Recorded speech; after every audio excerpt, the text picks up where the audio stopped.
Chamar agora o advogado Pier Paolo Bottini, que talvez nos fale sobre a racionalização da aplicação de penas e analogias possíveis com outras leis. Bom dia a todas, bom dia a todos. Queria cumprimentar e agradecer o Conjuro, o 247, pelo convite na pessoa da Tereza Cruvinel, do Chaer, do Atush, cumprimentar o Prerrogativas na figura do Marco Aurélio, cumprimentar todos os membros da mesa, ministro Gilmar Mendes, referência aqui no tema e que participou dessa importante decisão do Supremo Tribunal Federal, minha querida amiga Marta Machado, meu querido amigo Marona, minha querida Luciana, meu querido Lanfredi. A ideia aqui é discutir, e o tema central desse evento é discutir, evidentemente, a decisão do Supremo Tribunal Federal pela descriminalização do porte para uso próprio de maconha, aqui no caso, fixando limites quantitativos para a diferenciação entre o usuário e o traficante.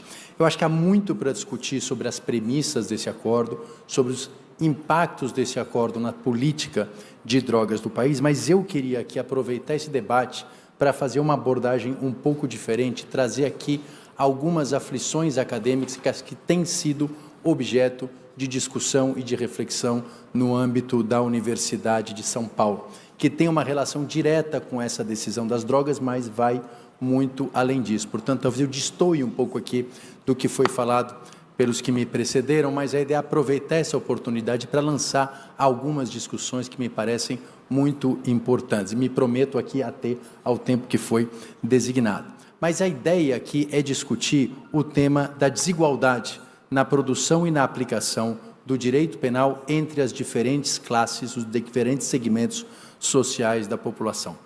A decisão aqui sobre a questão das drogas foi um pedaço, foi um recorte visível e representativo, mas de algo maior, de muito mais profundo, que é o uso da legislação penal e da interpretação da norma penal para aprofundar ou para acirrar as diferenças entre as classes sociais do país, assunto que, lamentavelmente, é pouco discutido dentro das academias, dentro dos tribunais e dentro dos seminários relacionados ao tema.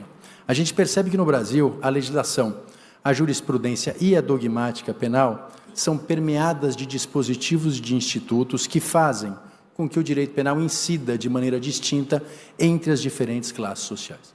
E dou aqui rápidos exemplos. Por exemplo, no âmbito dos crimes patrimoniais, admite-se no crime fiscal a extinção de punibilidade pelo pagamento em qualquer momento do processo penal. Não se admite o mesmo em outros crimes patrimoniais, como no estelionato e como no furto. O princípio da insignificância para crimes comuns, em geral praticados por os membros das classes mais baixas, vai até mais ou menos um salário mínimo para que se considere insignificante.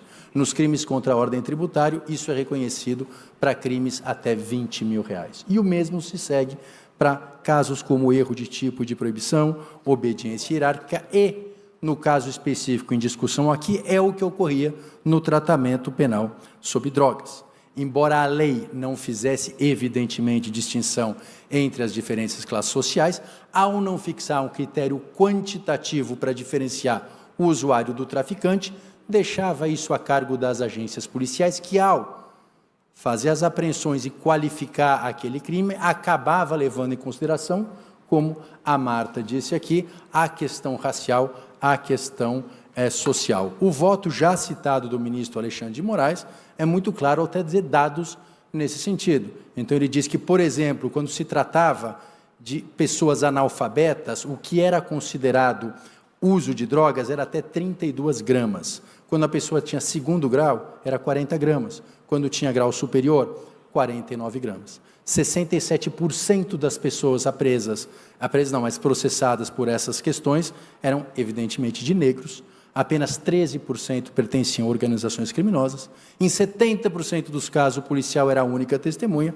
E por 14% desses presos, o que eles portavam era menos de 10 gramas. Se não engano, Marona me corrija se estiver errado, no caso em discussão concreto, era 3 gramas que a pessoa portava. Todos esses casos mostram que o sistema penal, e o caso das drogas mostra muito especificamente, como o sistema penal, através da lei, ou da jurisprudência, ou da aplicação da lei pelas agências policiais, contribui, sim, para acirrar a desigualdade social com o silêncio cúmplice da academia, com o silêncio cúmplice da dogmática. Esse fato já foi percebido há muito tempo pela doutrina estrangeira. Nós temos muitos trabalhos alemães, muitos trabalhos espanhóis, que, surpreendidos pelo fenômeno da imigração, começaram a refletir sobre esse seu problema nos seus países e começaram a propor reformas na lei, reformas na jurisprudência e reformas na dogmática para enfrentar essa realidade.